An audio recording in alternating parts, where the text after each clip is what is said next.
shiramatsiko nishiramatsiko hamwe na NIYITEGEKA Gratien.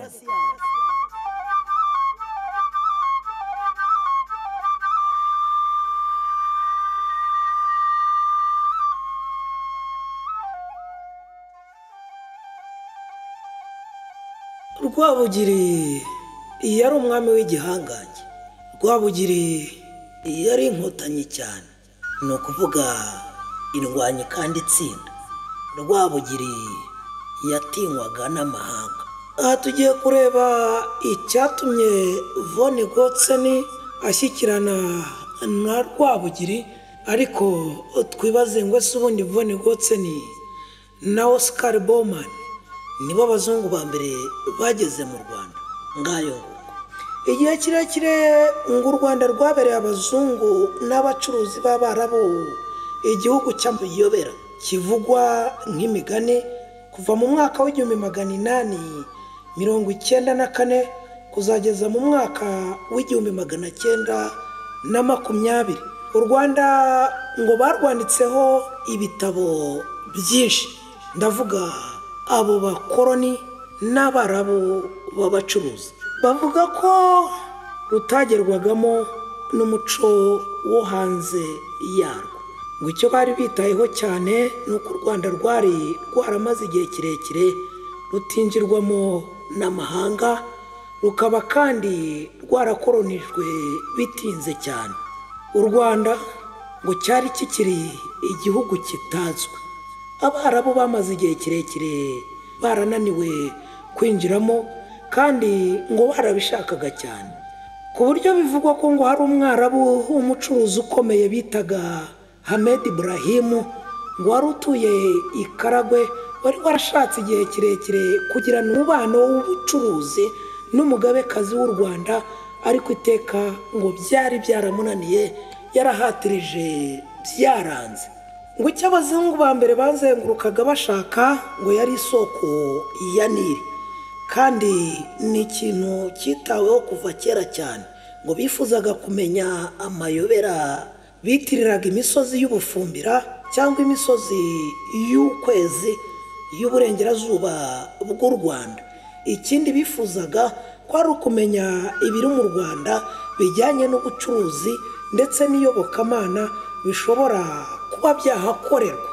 Ingendo za mbere zijyanye rero n'abazungurukaga bashaka isoko y'umugezi wa Nili ngo zateguwe n'ikigo cy'ubumenyi bw'isi cy'i London cyangwa se Kirandani guhera mu mwaka w'1856. Abambere bazengurutse rero bakaza kwita ku Rwanda, ariko ngo ntibigere barwinjiramo, ni uwitwaga Burutoni cyangwa Barutoni, Sipeke na Garanti cyangwa Granti. Bose bari abofisiye mu mutwe w'ingabo z'Abongereza ngo zitiriwe Ubuhinde. Ngo bageze ku biyaga bya Victoria na Tanganyika mu mpera z'Ugushyingo mu mwaka w'1861. Hari kandi Yohani Hanningspeke wari muri Karagwe ngo akandika igitabo kivuga ko yagiriye amatsiko ibisozi birebire nk'imitemeri yarabukwaga mu Rwanda. Mu nyandiko zari ibyo avuga ku Banyarwanda ngo bishobora kuba ari byo byabaye inkomoko y'ibitekerezo bisa n'imigani bivuga ko u Rwanda ari igihugu cy'amayobera, ngo ibyago bishobora kugwirira abanyamahanga kuko batahashakwa, niko yanditse. Nyuma rero haje uwitwa uyu ni Moruto Stanley mu mwaka w'1875 ngo ashobora kuba yarabaye umuzungu wa kabiri wavuze ku Rwanda.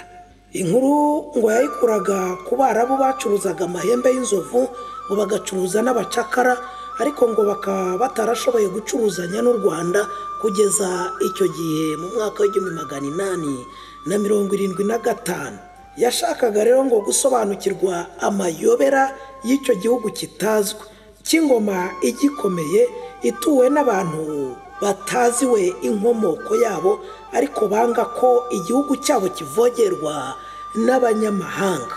Uyu rero ngo yagerageje kwinjira mu Rwanda anyuze ku mupaka w'uburasirazuba ku kiyaga cy'Ihema, ariko ngo bamurasa imyambi ngo nuko asubirayo. Igitabo yanditse rero cyavuzwe cyerekanaga ko kwinjira mu Rwanda bigomba kwitonderwa n'ubushishozi bwinshi cyane. Niwe we kandi uyu nguyu Stanley wanditse akita akagera izina rya Nili Alexandra. Muri Werurwe rero umwaka w'1891 itsinda riyobowe n'abitwa Emi Pacha na France ryageze muri Karagwe, nk'uko bari babihawemo ubutumwa na komiseri w'ingoma y'Ubudage Wismani. Bagombaga kuzenguruka akarere kose Abadage bigaruriye kari hagati y'ikiyaga cya Victoria n'ikiyaga cya Tanganyika, bakagirana umushyikirano n'abayobozi gakondo baho. Nibo bazungu ba mbere rero bari bagamije kugirana umubano n'u Rwanda. Basabye kubonana n'ibwami, ariko igihe batarabona igisubizo ngo bahindura inzira barigendera. Oscar Bowman mu 1864-1899 nibwo yabayeho, ngo yari umufilozofu w'umuhanga mu bumenyi bw'isi wo muri kaminuza y'Leipzig. Yari yarahawe rero ngo akazi kuva mu mwaka w'1891 n'ikigo cy'Abadage cyarwanyaga ubucakara. Ngo yoherejwe rero mu gihugu cy'Abamasayi, ariko ahitamo kujya mu Burundi agamije gushakisha isoko y'uruzi rwa Nili. Yanyuze mu majyepfo y'u Rwanda rero hagati y'amatariki ya 11 na 14 Nzeri mu mwaka w'1892, ariko ntiyambuka u Rwanda rwose. Igihe yashakaga kuva mu Rwanda ngo abaturage bagerageje kumurwanya n'amacumu n'imiheto, ngo yirwanaho, ngo abarashisha imbunda, ngo yicamo bacyabona kuva mu Rwanda. Mu mwaka w'1894 rero igikomangoma Gustave Adolf von Gotzen wabayeho mu 1866 kugeza mu 1910 yakoze urugendo agamije kumenya ku giti cye ngo aka karere. Aha rero ngo abantu yarayoboye bageze mu Rwanda tariki ya 3 Gicurasi i Rwamagana, ngo nuko von Gotzen yakirwa na Sharangabo wa Rwabugiri, ari we wari woherejwe kumutegereza ngo azamugeze kuri Kigeri Rwabugiri wari Kageyo ku musozi uri mu karere ka Nyabihu, intara y'Uburengerazuba. Nibyo rero twahoze dukomozaho tuvuga tuti inkotanyi cyane yaba yarashyikiranye n'abazungu ati. Mu ntangiriro z'ukwezi kwa gatanu rero nibwo nababwiraga mu 1894 nyine ubwo Rwabugiri yateguraga igitero cyo mu Nkore, umwami w'Ikaragwe witwaga Rumanyika ngo yamutumyeho ko abazungu bagiye kuza mu Rwanda, kandi ko azirinda kubarwanya kuko bakomeye cyane. Mu by'ukuri rero ngo abo bazungu ntibari bazanywe no kureba isoko ya Nili gusa, ahubwo ngo bari bafite ubutumwa bwo kumenyesha Rwabugiri ko ibihugu by'i Burayi byigabanyije Afurika, ngo u Rwanda rukaba rugengwa n'Ubudage. Bahabwa rero n'amabwiriza ko bazirinda intambara mu Rwanda, ngo ariko bari barabwiwe nanone ko batabura kwerekana ko bafite ingufu za gisirikare zishingiye ku mbunda. Abapfumu rero ngo baba barabwiye Rwabugiri igihe ari Nyamasheke ko azabakirira mu Kingogo mu karere ka Ngororero ku musozi wa Kageyo, ariko we ngo yifuzaga kubakirira i Rubengera mu karere ka Karongi, ngo barabimubuza rero. Rwabugiri rero yahaye ubutumwa umuhungu we Sharangabo wari Rwamagana muri icyo gihe bwo kwakira abazungu, ariko ngo hari ikigamijwe. Hari hagamijwe kubanza kubayobya uburari kugira ngo abanze amenye uko bameze, arebe neza, yitegereza imbaraga bafite. Icyo gihe Sharangabo ngo hari umusore uhamye uri mu kigero cy'imyaka 20. Hari ibintu rero ngo bine abapfumu bari barateganyije. Icyambere ngo nuko niba abo bazungu bazanywe n'intambara byari korohera abanyarwanda kumenya umubare wabo nibanyura muri iriya misozi igoranye kuva ku Ndiza kugera i Kageyo. Ikindi ngo cyari uko niba kandi bafite imiziro ngo ntibari kurenga umugezi wa Kibirira wamenetsemwo amaraso ya Cyamatare. Ikindi cya gatatu, waramutse habaye imirwano Rwabugiri akaba yayigwamo, yari kugwa hafi ya sekuruza Cyamatare aho kumena amaraso ye hagati mu gihugu. Icya kane rero ngo nuko bibaye ngombwa ko uwo muzungu yicwa, ngo Rwabugiri yagombaga kumuha bamuherekeza bakamugeza mu birunga akagwayo kugira ngo atamena amaraso ye mu gihugu cy'u Rwanda akadukorera ishyano. Ku itariki rero ya 27 z'ukwa gatanu 1894 nibwo Dogiteri von Gotzen yageze ku musozi wa Kageyo mu karere ka Ngororero, aherekejwe n'abantu 490. Utabumva ko ari bake, ngo yashakaga kubonana n'umwami Rwabugiri. Rwabugiri rero wakimenya yuko abazungu bageze iwe, yatumye umwe mu batware witwaga Nkwaya kujya guha uwo muzungu gahunda y'igihe azamwakirira.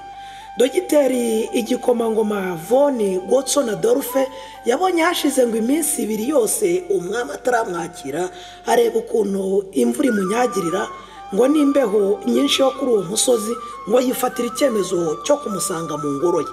Ku itariki ya 29 z'ukwa gatanu 1894 rero yarazamutse akigera hafi y'ingoro ya Rwabugiri, ngo ahurira na Nkwaya, ngo Nkwaya uyu ngo yashaka kumubuza gukomeza kuzamuka. Adolf von Gotzen ngo yururuka ku ndogobe ye yari muhetse, ngo agira atyakura ikiboko cy'umurizo w'imvubu arakimukubita. Nkwaya asubira kwa Rwabugiri yiruka amubwira uko bigenze, ngo nibwo Rwabugiri yemeye kumwakira mu buryo bwihuse. Adolf von Gotzen ngo niyarekeye aho ngaho, ngo kuri uwo munsi nimugoroba mu masaa 2 z'ijoro, ngo yaba yararashe ibisasu 2 byaka mu kirere, ngo hejuru y'inzu ya Rwabugiri, ngo abantu bose barakangarana.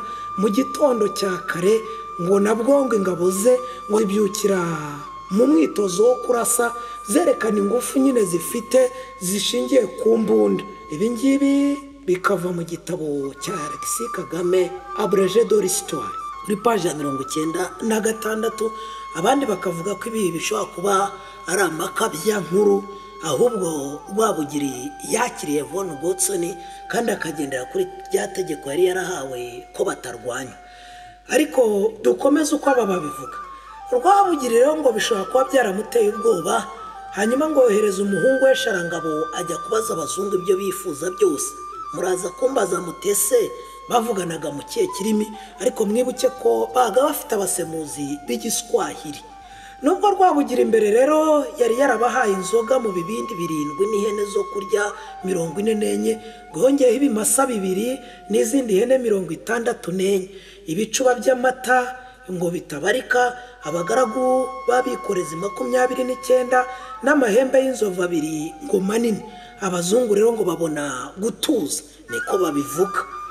Adolf von Gotzen amaze gushyikirana na Rwabugiri, ngo yaba yaramuhaye impano y'imbunda 2 n'inkweto za gisirikare n'ibindi bitamenyekanye.